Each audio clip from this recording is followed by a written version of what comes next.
Your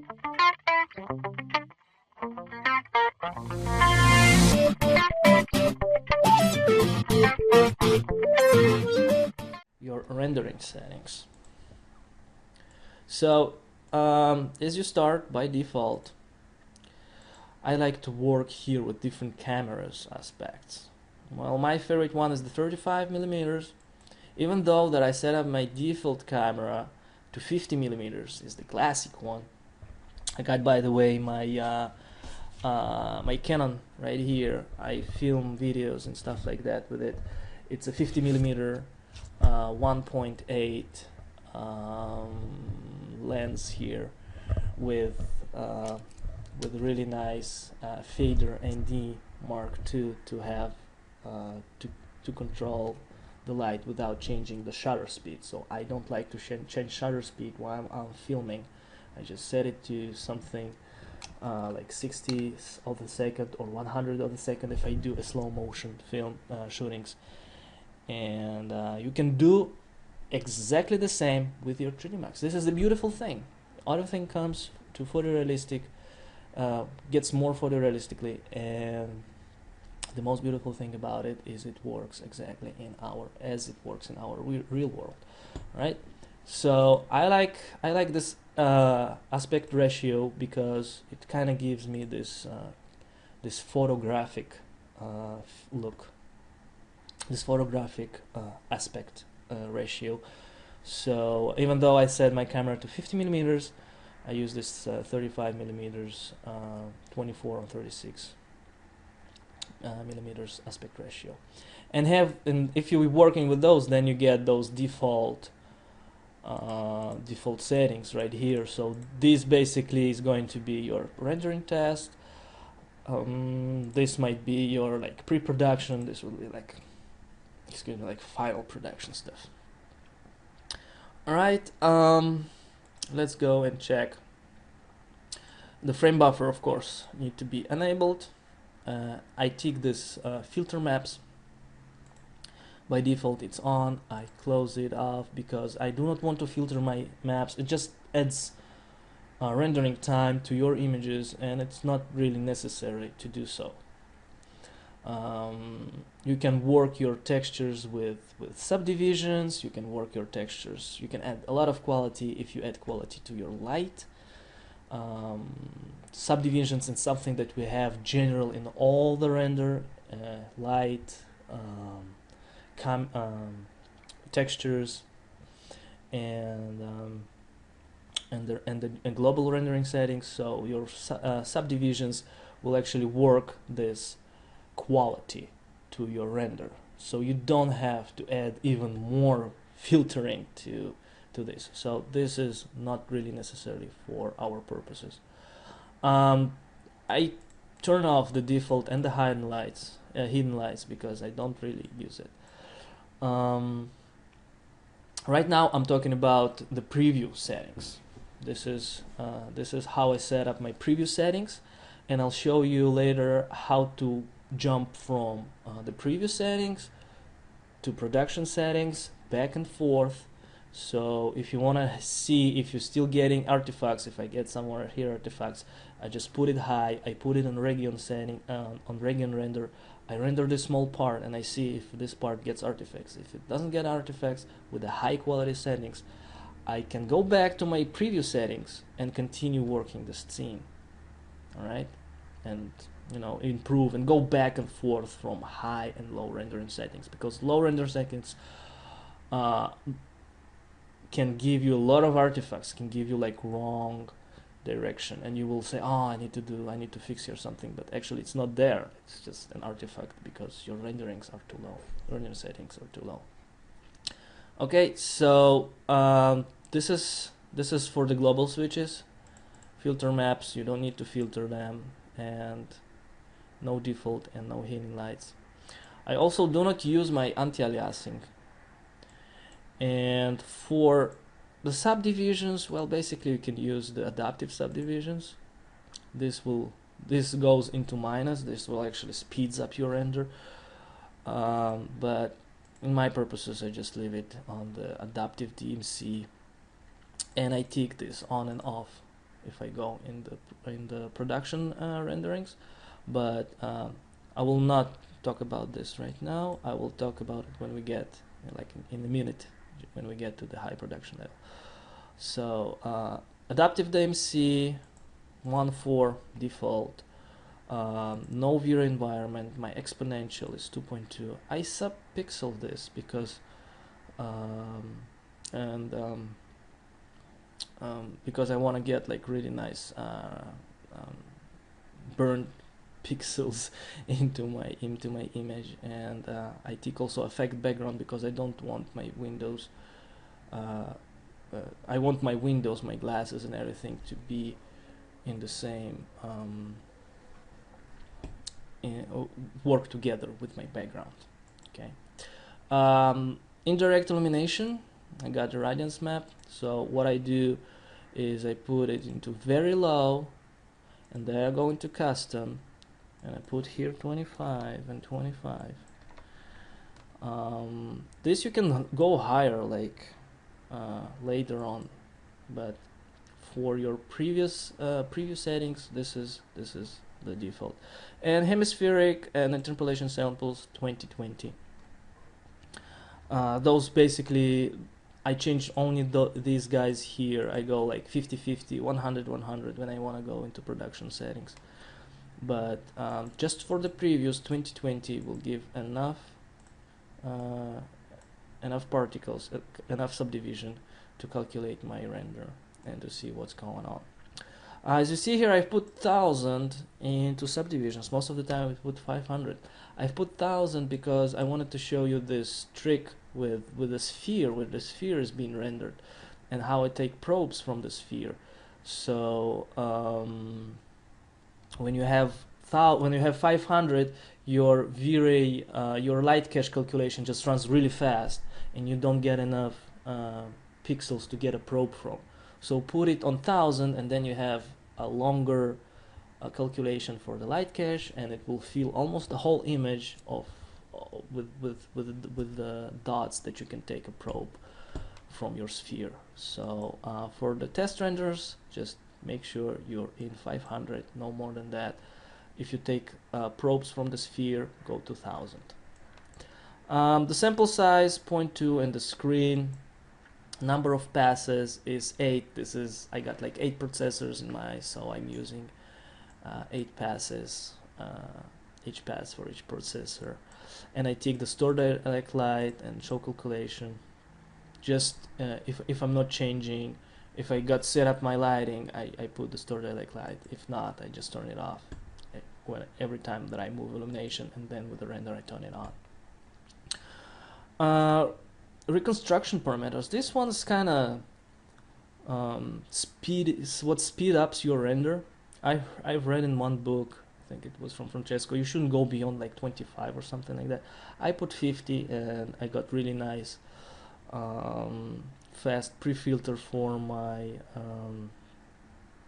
reflections, and I don't lose any detail, so around 50 could be good. If you start losing detail, you can put 25. Use light curve for glossy rays. This one really speeds up your render, so don't forget to tick it. This is actually what makes all your glossy reflections, like floor and stuff like that, work twice faster as it would be if this one will not be ticked. So this is optimization for your light cache. This one really important parameter right here. Filter, I use none. I don't use any filters, not here on the light cache, and not also on the filter maps. So just remember not to use any filters. For the settings, for the final settings, is you got here by default, you got here adaptive amount of 0.5. Don't touch this. This one I touch. I go from 0.5, I go on to 0.0, 0.5 like this. If I'm on high renderings, but most of the time for the previews, this is what I do. 0.05 will give enough. Global subdivisions once, everything here by default. The only thing that I change is the maximum depth tree depth. This is your binary tree. This is how Vray execute your render. So I think the default is 90 or something like that. I put it on 60. I don't touch minimum leaf size, but I put the level of my my leaves to I think the default is 1. Dynamic memory depends on how much RAM you got. I put 700, and if you use stuff like displacement and stuff like that, you gotta put on dynamic. Right now I don't have any displacements, so I'm using static. Last important thing, optimize atmospheric evaluation and low thread priority. Those two guys, I also like to tick them. Most of you forget to do that. This is what also optimizes your render and makes the things go really fast. So your task with these rendering settings is to get really fast renderings, to get as fast as you can to the production level. In your production level, then you go higher with the rendering settings, and let's see what do I change exactly here. So on the higher rendering settings, the first thing that I do is actually changing this global subdivisions multiplier.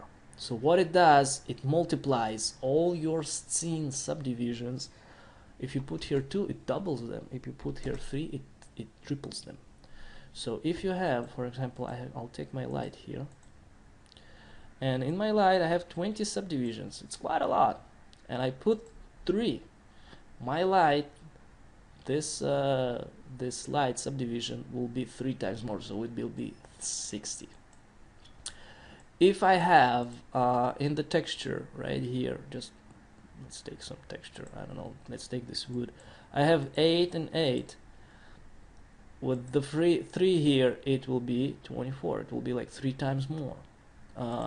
This wood right here is 25, 50. So this one will be 150. It's way too much. And this will be 25.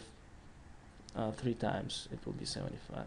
Yeah, 75 subdivisions. It's a lot. It's quite a lot. But this texture actually came from our library. So if you get textures, download textures, or you use textures from our library, make sure that you do not overdo it with this parameter right here, because in this case you need to lower those guys. I mean, 150 is too much. 50 is a good one. So if you want to have 3 and want to get 50, just make the 50, divide 50 by 3, and then put this number here. If you use global subdivisions multiplier of 3, then you get the 50 right here. Okay, it is complicated. It is very complicated work. It got a lot of it does not fast. You shouldn't go fast. You should be very accurate with everything you do, and this is what gets you faster. Because if you do things fast and you like, oh, I'll put this, I'll put that, I'll put, like, I don't know, I'll add some textures, I'll add some models, and you don't check what you really have, you start to get errors, your render starts to go into you know, you get artifacts, you can sit and render for hours, and then you don't know what happened, you know, like, oh man, I gotta put this render, and I use those high rendering settings, and I got like million hours of rendering time, and what's going on? This is exactly what's going on. You're just not aware of what you have in your scene. You must know everything, every single subject, every single texture in your scene, and by working clean, you will get faster results. Okay, so we go back to our production settings. I put 3 in rare cases. In most cases, I put 2, and that gives me enough. Doubles all the quality. we can call it quality. Doubles actually everything in my scene. And right here I put 0.5 noise threshold. Now this is actually what works the grain. If I get grainy stuff, this is actually what works the grain in my scene, the noise threshold. Now this parameter right here works globally because it's a DMC sample. And if I go into DMC sampler, we have here, and I take this one to 0.002. This is what I do immediately when I go to the higher rendering settings.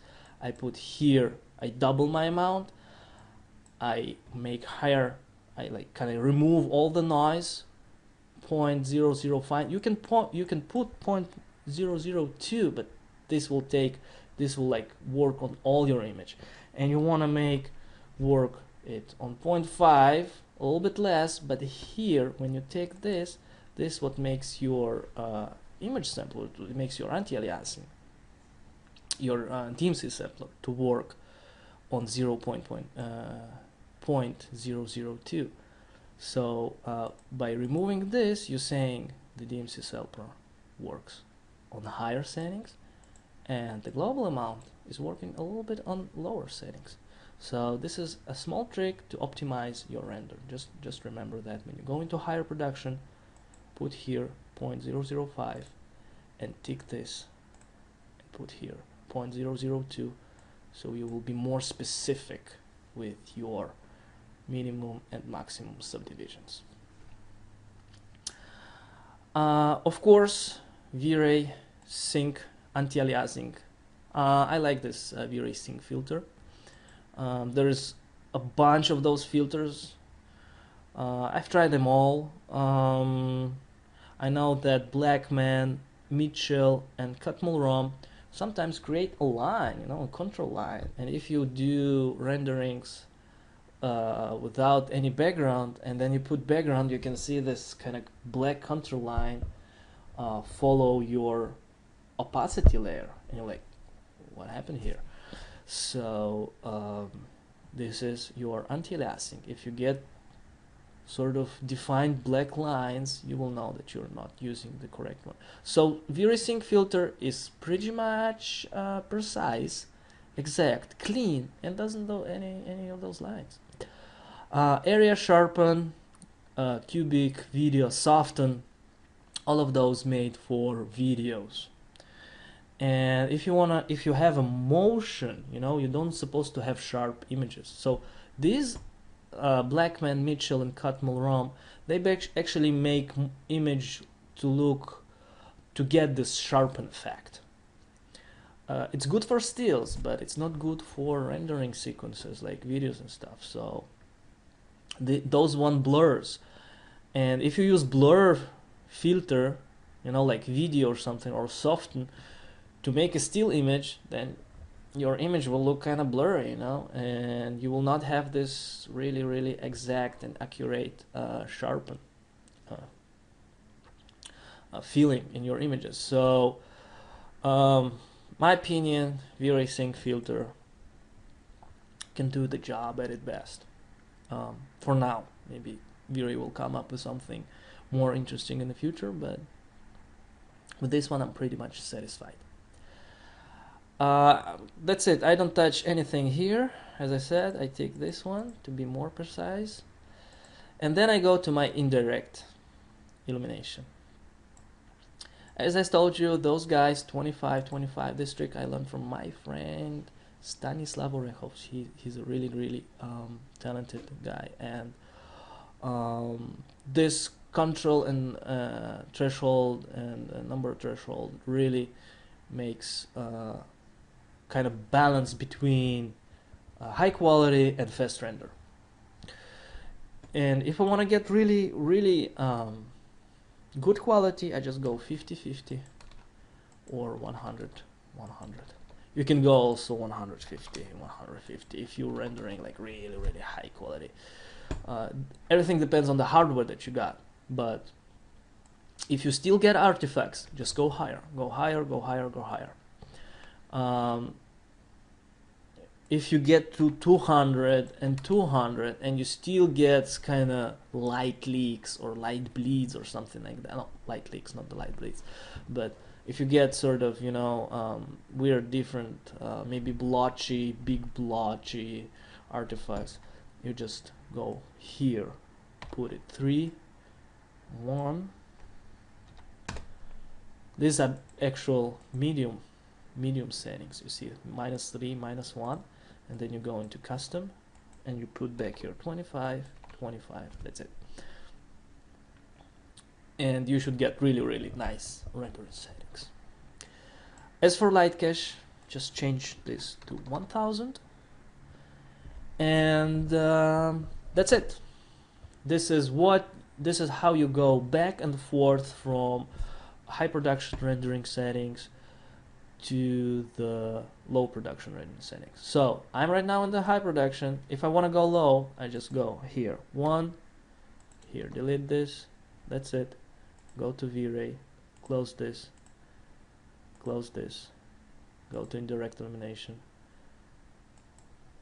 very low, custom, 25, 25, 20, 20, 500. That's it. I'm in my preview. I want to go higher, no problem. 1000, 100, 100, turn, 2 or 3.5, boom, render. That's it. This is how it, like, I don't know what it is, what, 20 seconds. What you can also do is you can go here and what was that? Right here, the presets, you can save the preset and you can call your preset preview, and then you can, let's do that. We are now in the preview, right? Or we're in the high. Oh, we're in the high. Okay, so what I do is I save my preset, I say high production, right? I do save, and whoops, okay, and then I get this window when I want to save. If I have environment, I have sky, I have effects, I have render elements, I can like select exactly what I want to save. I can select all of them. I'll select just all of them and I'll say save, and I can load it. So for example, if I change it right here back to like previous, I don't know, like 2020, I'll not change anything. Just load preset, high production. I can select what I want to load.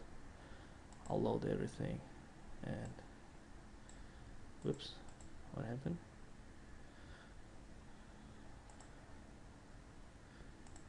Come on. Oh, okie dokie, I get it. My 3D Max stopped working. Well, sometimes this stuff happens, so